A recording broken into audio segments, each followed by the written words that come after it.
మనలో చాలా మందికి బ్రూస్లీ అంటే ఒక ఫైటర్, ఒక లెజెండ్, ఒక ప్రేరణ. కానీ అతని తత్వాన్ని నిజంగా అర్థం చేసుకుంటే అది ప్రేరణ కాదు, అది ఒక హెచ్చరిక. బీ వాటర్ మై ఫ్రెండ్, నీరవు నా మిత్రమా. ఈ మాట అందరికీ నచ్చుతుంది, కానీ నిజంగా చూస్తే దీని అర్థం ఏమిటి? నీ స్వరూపం లేకుండా జీవించు. నీరు ఎక్కడ పెట్టినా అక్కడికి సరిపోతుంది. కానీ మనిషి కూడా ప్రతి పరిస్థితికి మారుతూ పోతే చివరికి తాను ఎవరో మర్చిపోతాడు. బ్రూస్లీ అంటాడు, ఉపయోగమైనది తీసుకో, వ్యర్థమైనది వదిలే. వినడానికి బాగుంది, కానీ ఇక్కడే ప్రమాదం మొదలవుతుంది.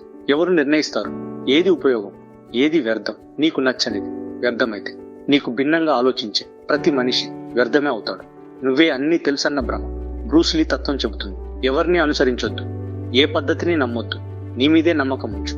ఇది వినడానికి పవర్ఫుల్, కానీ దీని ఫలితం గురువులలేమి, విలువలలేమి, తప్పు చూపించే వాళ్ళలేమి, నువ్వే దేవుళ్ళన్న భావన మనిషిని నెమ్మదిగా చీకటిలోకి నడిపిస్తుంది. నాకు ఒకే మార్గం లేదు అంటాడు బ్రూస్లీ. అంటే నియమాలు లేవు, సరిహద్దులు లేవు, కానీ సమాజం నియమాలతోనే నిలబడుతుంది. నియమాలు లేకపోతే ఫైటింగ్ ఉంటుంది, కానీ న్యాయం ఉండదు. స్వేచ్ఛ ఉంటుంది, కానీ బాధ్యత ఉండదు. ఈ తత్వం చివరికి ఏమి చేస్తుంది? ఈ తత్వం నిన్ను బలంగా చేయదు, సమాజానికి దగ్గర చేయదు. ఇది నిన్ను స్వతంత్రంగా కాదు, ఒంటరిగా చేస్తుంది. బ్రూస్లీ తత్వం ఫైటింగ్ లో పనిచేస్తుంది.